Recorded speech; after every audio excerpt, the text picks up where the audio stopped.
Welcome home yet again. Here we are at Shaker's in our kitchen, and this is a beautiful day in the Paris of the Midwest. It's got to be, oh, I don't know, 65 degrees in June. Here we are in Milwaukee, about to have a little fun with one of my favorites, and this is a Halibut Cheek. So, 'tis the season for halibut runs out of Alaska, and you think about these monstrous fish, 200, 300, 400 pounds, but they've got these little bitty cheeks. A prized part of the fish. This is extraordinary.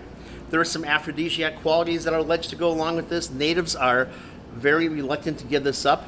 We're fortunate to have some in the house today. Just literally flew in this morning. So I have halibut cheeks here. I'm going to use a little bit of my Piri oil. Piri is a Portuguese pepper oil.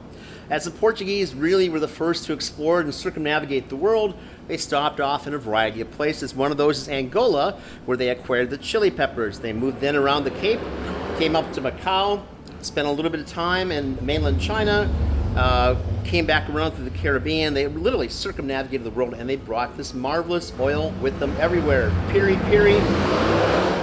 Portuguese pepper oil. So we're going to begin with that.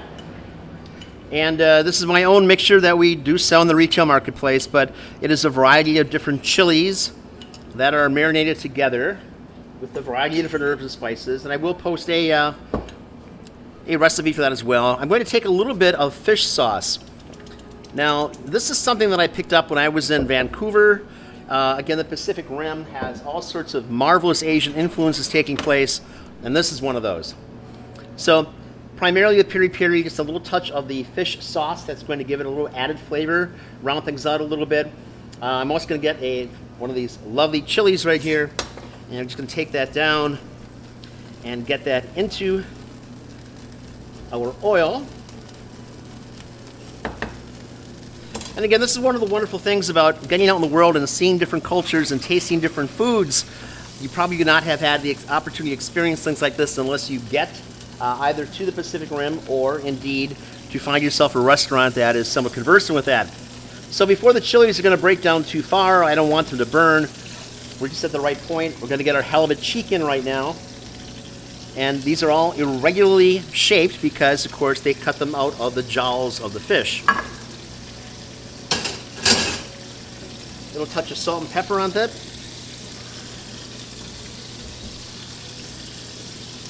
And just a couple of minutes, we're going to have something fun to play with. Now, for an accent, we do this as a starter at Shaker's.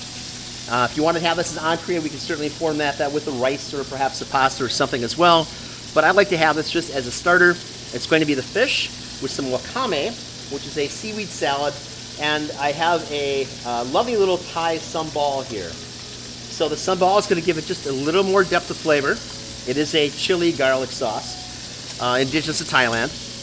And, again, we're mixing a couple different cultures here. So fusion cooking, if you like, though that term hasn't probably been used for 20-some years.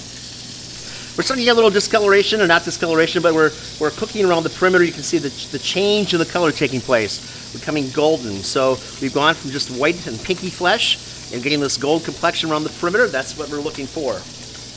Going to back down the heat just a little bit. We're, again, cooking with induction heat, not gas, not truly electric. So as the gold is becoming like a little bit crispy, that's just about to play, so a moment longer and I'll be flipping these over. Gonna work with the thinner ones first. Come on, buddy.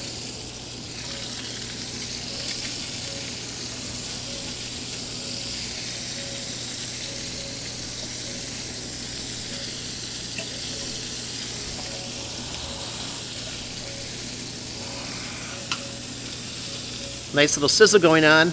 Now, one of the tricky things about this is that because they are irregularly shaped, they're going to cook at slightly different speeds and different temperatures, and that's okay. It just means that we'll be pulling off the two thinner portions first. When you cook something, you want to get as many similar sized parts as you possibly can so you have a uniform and consistent cooking.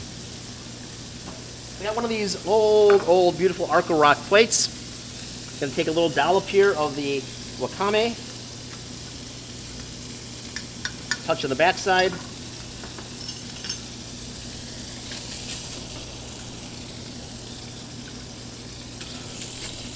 Presentation can be anything you want it to be. It is, after all, your dish that you are making for yourself at home.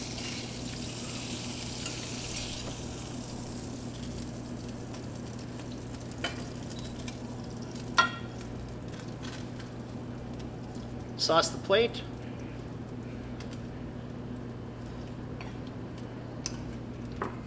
Something as simple as that. Alaskan halibut cheeks, a little wakame, a touch of sambal. Hope you enjoy. Any questions, give us a call at Shakers. I'll be happy to walk you through the process. Cheers.